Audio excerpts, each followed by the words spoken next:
যুৱতী যেনি তেনি অসমত ট্ৰেণ্ডত এতিয়া বোৱাৰী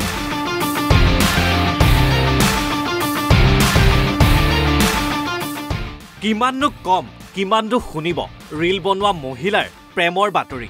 ঘৰ সংসাৰ একাখৰীয়া কৰি এগৰাকীৰ পিছত পলাইছে আনগৰাকী বোৱাৰী আজি আকৌ আহিছে নতুন কাহিনী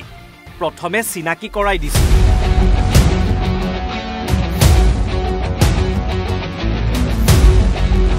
এইগৰাকী নাৰায়ণপুৰৰ অসম অৰুণাচল সীমান্তৰ ৰামপুৰৰ সুন্দৰী বোৱাৰী পেছাত বিজেপিৰ ৱাৰ্ড সদস্যা বাইদেউৰ আছে স্বামী আছে দুটা সন্তানো আৰু এইজন ৰাজকৰ জুতুলিবাৰী প্ৰাথমিক বিদ্যালয়ৰ শিক্ষক দীপজ্যোতি গগৈ ছাৰৰো আছে পত্নী আছে দুটি সন্তান তাতে কিনো হ'ল ঘৰ সংসাৰ একাখৰীয়া কৰি ছাৰ বাইদেউৰ আকৌ প্ৰেম জাগিছে এয়ে ছাৰক দেখুৱাবলৈ বাইদেউৱে ৰীল বনোৱা কৰিছে বাইদেউৱে ৰীলত গাইছে লাজে লাজে লাজে কওঁ তোমাকে তুমি নহ'লে ভাল নালাগে শয়নে সপোনে প্ৰেম জাগে থাকিলে তুমি কিদু লাগে নালাগে স্বামী সন্তান একো নালাগে সেয়ে সভ্য সমাজক লজ্জানত কৰি ছাৰৰ সৈতে নতুনকৈ সংসাৰ গঢ়াৰ সপোন লৈ বাইদেউ পলাল কাহিনীটো মানে একো নাই কাজিয়া পচালো নাই একো নাই তাই মাকৰ ঘৰত গৈ আছিলেগৈ আমি বোলো খংটো মাৰ গ'লে ঘৰলৈ আহিবা আৰু দুটা ল'ৰা এৰি পেলাই জানো কোনোবা মানুহ যাব পাৰে কিন্তু সিহঁতৰ যে মোৰ কিয় প্ৰেম চলি আছে আমিতো নাজানো ক'ব নোৱাৰোঁ তাৰপাছত এতিয়া তাৰমানে কালি পৰহি আমিতো ঘৰত গমেই নাপাওঁ পৰহি বোলে সেই দীপজ্যোতি গগৈয়ে শিৰত সেন্দুৰ দি লৈ গ'ল বুলি পেলাই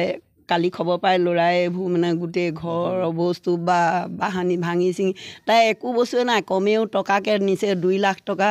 আৰু সোণ নিছে আৰু গাড়ী নিছে ইপিনে বোৱাৰী পলোৱাৰ পিছত ঘৰখনত হৈ পৰিছে অবৰ্ণনীয় পৰিস্থিতি এইটো আমাৰ ৰাজগড় গাঁও পঞ্চায়তৰ এটা সন্মানীয় ৱাৰ্ড 5 নম্বৰ ৱাৰ্ড এই ৱাৰ্ডত আমাৰ যথেষ্ট